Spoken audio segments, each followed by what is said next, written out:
A Pilates studio in Kevin-Aberth hasn't yet been able to reopen amid concerns about conflicting messages on coronavirus regulations.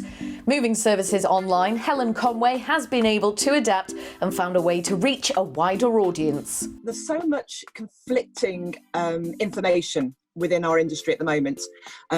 How far apart mats have to be. So some people say it's from the centre of the mat, other people say it's from edge of the mat. You can't work on carpet because carpet needs to be sanitised, yada, yada, yada.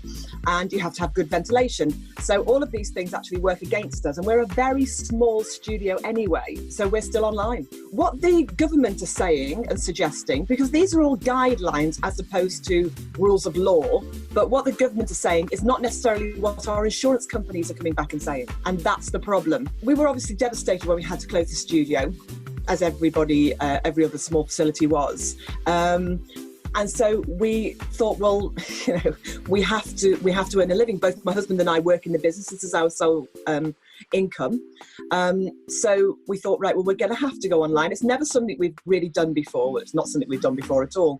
And it's worked quite well. I mean, obviously, it's not covered our costs, but it's been a lifeline, and we will be keeping the online as well going forward. We're definitely going to keep it. Yeah, have you found that in some regards it is sort of useful, or maybe sometimes better, especially if people can't leave the house, I suppose? Oh, absolutely. I mean, we've got clients who live in some of the outlying villages, and in the winter they can't get to us.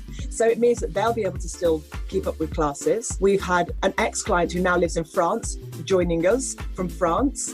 We've got clients in Scotland. So it's meant that we've been able to welcome a much wider audience